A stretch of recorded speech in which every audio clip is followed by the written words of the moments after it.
साथियों नमस्कार, आदाब, सत श्री अकाल, जय भीम, जोहार। मैं डॉक्टर दशरथ हिनोनिया इस परिचर्चा में आपका स्वागत करता हूं। और आज की जो परिचर्चा है वो बड़ी गंभीर है साथियों। परिचर्चा ये है कि क्या भारत की वर्तमान सरकार न्यायपालिका सहित असंवैधानिक या गैर कानूनी तरीके से गठित होकर और गैर कानूनी तरीके से ही असंवैधानिक तरीके से संचालित हो रही है। बहुत बड़ा प्रश्न है। हो सकता है कई लोग मेरी बातों से सहमत हो या ना हो, लेकिन मैं जिन बातों को आधार बनाकर ये आक्षेप लगा रहा हूँ, आरोप लगा रहा हूँ, आप शायद मेरी बातों को जब सुनेंगे तो आप उनसे सहमत होंगे। साथियों, हमारे भारत में सरकार के 3 अंग हैं। सामान्यतः विश्व में जो भी सरकार बनती है कहीं भी हो, उसके 3 अंग माने जाते हैं और ये सार्वभौम सत्य हैं: व्यवस्थापिका, कार्यपालिका, न्यायपालिका। अर्थात लेजिस्लेचर, एग्जीक्यूटिव एंड जुडिशरी। अब भारत में लेजिस्लेचर या व्यवस्थापिका कौन है? संसद है। संसद, राष्ट्रपति और दोनों जो हमारे लोकसभा और राज्यसभा है, जिसको लोकप्रिय सदन और उच्च सदन कहा जाता है, उनसे मिलकर बनती है। सरकार का दूसरा जो अंग है वो है कार्यपालिका, अर्थात मंत्रिमंडल, और जिसमें हालांकि कार्यपालिका के 2 प्रकार अपने भारत में पाए जाते हैं। एक नाममात्र की कार्यपालिका, दूसरी वास्तविक कार्यपालिका। राष्ट्रपति है वो नाममात्र की कार्यपालिका है और जो मंत्रिमंडल है वो वास्तविक कार्यपालिका है। चूँकि राष्ट्रपति है केवल नाममात्र का होता है, उसके पास में वास्तविक अधिकार नहीं होते। वास्तविक अधिकार है वो मंत्रिमंडल के हाथ में होते हैं, जिसका प्रधान प्रधानमंत्री होता है। और सारी जो पावर्स हैं वो इस संसदीय शासन प्रणाली में प्रधानमंत्री के हाथों में सिमट कर रह जाती है, क्योंकि एक बार प्रधानमंत्री नियुक्त हो जाने के बाद में मंत्रिमंडल का गठन किस प्रकार से करना है वो प्रधानमंत्री है वो सुनिश्चित करता है। ये अलग बात है कि मंत्रिमंडल के सदस्यों को संसद का सदस्य होना अनिवार्य होता है। और तीसरा अंग हमारी व्यवस्थापिका है, न्यायपालिका है, जिसमें सेंट्रल लेवल के ऊपर एक हमारा सुप्रीम कोर्ट आ जाता है। राज्यों के लेवल के ऊपर जो है अलग अलग राज्यों में या 2 राज्यों या 3 राज्यों को मिलाकर जो है वो हाई कोर्ट बनाए गए हैं। और निचले स्तर पर फिर जो जिला और यानी कि एक तरह से तहसील स्तर के ऊपर जो है वो फिर हमारी निचली न्याय व्यवस्था है वो आ जाती है। अब जहाँ तक यानी कि एक तरह से हमारी संसद है, तो संसद को जो चुने जाने का जो प्रोविज़न है वो जो है संविधान के अनुच्छेद यानी कि एक तरह से 79 है, उसके अंतर्गत है वो किया गया है, जिसमें राष्ट्रपति और लोकसभा और राज्यसभा से मिलकर संसद बनती है। और अनुच्छेद 80 में राज्यसभा का गठन का प्रोविज़न है, अनुच्छेद 81 में लोकसभा के गठन का प्रोविज़न है। और इसी प्रकार से अनुच्छेद 168 के अंतर्गत, अनुच्छेद 168 के अंतर्गत राज्य विधानमंडलों की संरचना का जो है प्रोविज़न है वो किया हुआ है। इसी प्रकार से कार्यपालिका जो है, तो राष्ट्रपति अनुच्छेद 52 के अनुसार जो है उनका अप्रत्यक्ष चुनाव होता है। प्रधानमंत्री की नियुक्ति है आर्टिकल अनुच्छेद 75 के अनुसार होती है, और फिर उसकी अनुशंसा के आधार पर मंत्रिमंडल नियुक्त होता है या मंत्रिपरिषद का गठन होता है। इसी प्रकार से राज्य स्तर पर राज्यपाल जो है वो मुख्यमंत्री की नियुक्ति करता है अनुच्छेद 153 के अनुसार, और अनुच्छेद 153 के अनुसार राज्यपाल की नियुक्ति होती है। राज्यपाल जो है अनुच्छेद 164 के अनुसार जो है वो फिर मुख्यमंत्रियों की नियुक्ति करता है। तो ये जो बातें हैं वो कार्यपालिका के संदर्भ में आ जाती है। अब जहाँ तक न्यायपालिका की बात है, आर्टिकल 124 है वो सुप्रीम कोर्ट की में यानी कि एक तरह से न्यायाधीशों की नियुक्ति, जिसमें मुख्य न्यायाधीश और अन्य न्यायाधीश होते हैं, उनका प्रोविज़न है वो करता है।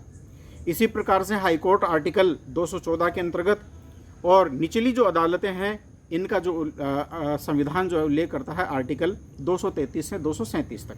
तो ये हमारी भारत की संवैधानिक व्यवस्था है जिसके तहत न्यायपालिका का गठन होता है। अब हम बात करते हैं चुनाव आयोग। अब चुनाव आयोग जो है, चुनाव करवाने वाली एक इंडिपेंडेंट और एक संवैधानिक बॉडी है, एक कॉन्स्टिट्यूशनल जो है वो यानी कि एक तरह से बॉडी है। इसका काम लोकसभा, राज्यसभा, राष्ट्रपति और इसके साथ साथ में विधानसभा से संबंधित और राज्य विधान परिषद यदि किसी राज्य में है तो उनका फेयर, फ्री और ट्रांसपेरेंट चुनाव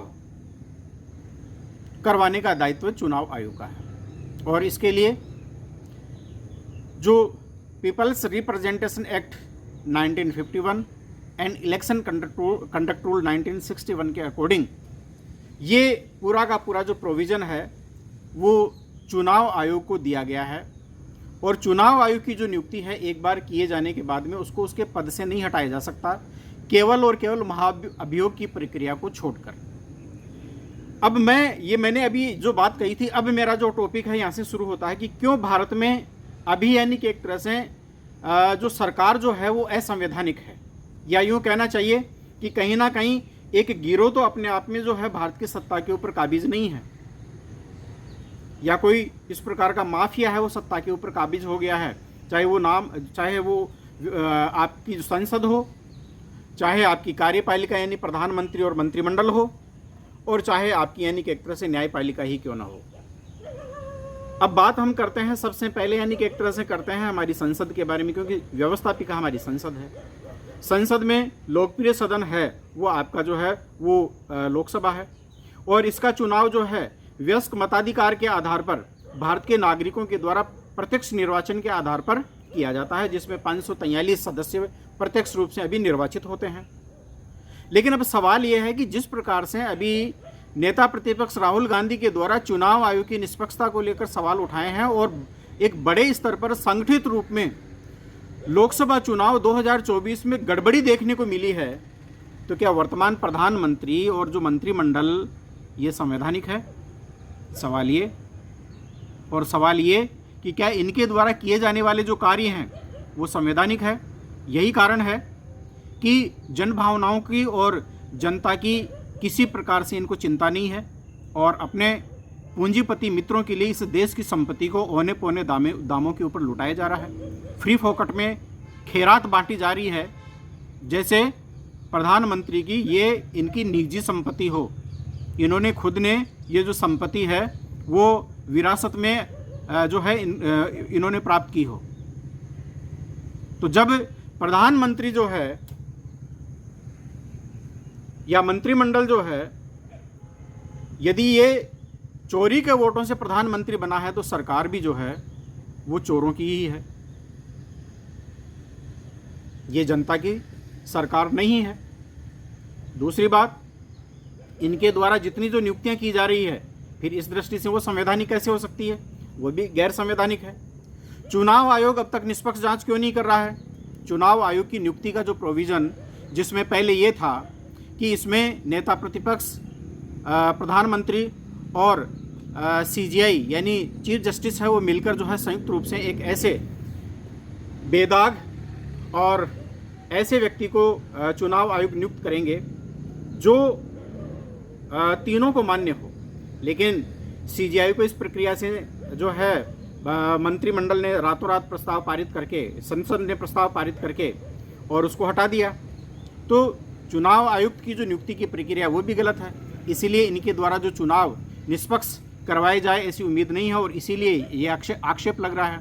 और जो आक्षेप लग रहा है, इन्हीं मतलब चुनाव आयोग झूठ बोलता हुआ भी नजर आता है।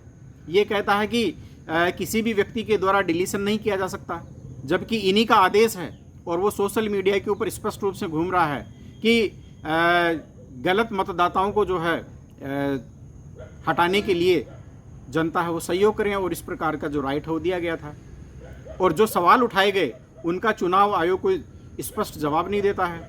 और इस बारे में कर्नाटका में जब वहाँ की CID के द्वारा 18 बार जो है चुनाव आयोग को लेटर लिखा गया कि ये जो वोटर डिलीशन का काम जिस एजेंसी के द्वारा किया गया है या जिस व्यक्ति के द्वारा किया गया है या जहाँ से किया गया है, उनके नाम, उनका डोमेन नेम और उनके OTP हमें उपलब्ध कराएं।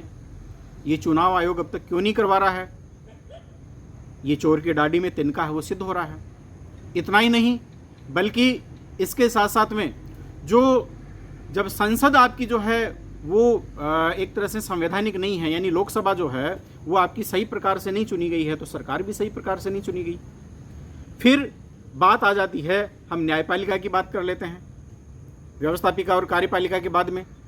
तो 1990 के बाद में जिस प्रकार से कॉलेजियम सिस्टम आया है, भारत में इजाद किया गया,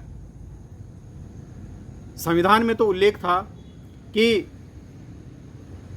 राष्ट्रपति के द्वारा सुप्रीम कोर्ट के जो मुख्य और अन्य न्यायाधीशों की नियुक्ति की जाएगी, लेकिन कॉलेजियम सिस्टम ने यह अधिकार न्यायपालिका ने या सुप्रीम कोर्ट ने अपने आप स्वतः वो प्राप्त कर लिया है।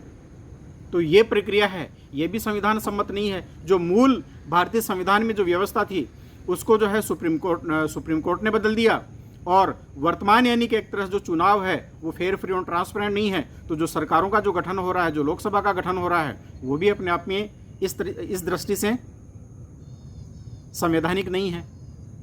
तो इस आधार पर यह सवाल खड़ा होता है कि क्या वर्तमान सरकार के तीनों अंग असंवैधानिक है? अब ये जनता को सोचना है, और इस लोकतंत्र और संविधान को बचाना है तो जागरूक होना होगा, और अपने अधिकारों की रक्षा आपको स्वयं को करनी होगी। साथियों, यदि आपको मेरा ये कंटेंट और मेरे विचारों से यदि आप सहमत हैं संविधान, सत्य, विज्ञान, मानवता, मानव अधिकार और अंतर्राष्ट्रीय कानून कॉस्मो ह्यूमैनिज्म से आप सहमत है, ज्ञान, विज्ञान, मानवता से, इक्वलिटी, लिबर्टी और फ्रेटर्निटी से, तो आप हमारी पार्टी से जुड़ें, अम्बेडकर पार्टी ऑफ इंडिया से जुड़ें। इसका लिंक डिस्क्रिप्शन में है, कुटुंब ऐप में इसका लिंक दिया हुआ है, आप उससे जुड़ सकते हैं, इसके मेंबर बन सकते हैं। और जिस रूप में भी पार्टी को आप तन मन धन से सहयोग देना चाहते हैं वो भी आप दे सकते हैं। हमारे अकाउंट डिटेल भी डिस्क्रिप्शन में अवेलेबल है। और साथ ही साथ मैं अपील करना चाहूँगा कि आप हमारे चैनल को लाइक करें और सब्सक्राइब करें, और वीडियो को लाइक और शेयर करें। बहुत बहुत धन्यवाद साथियों।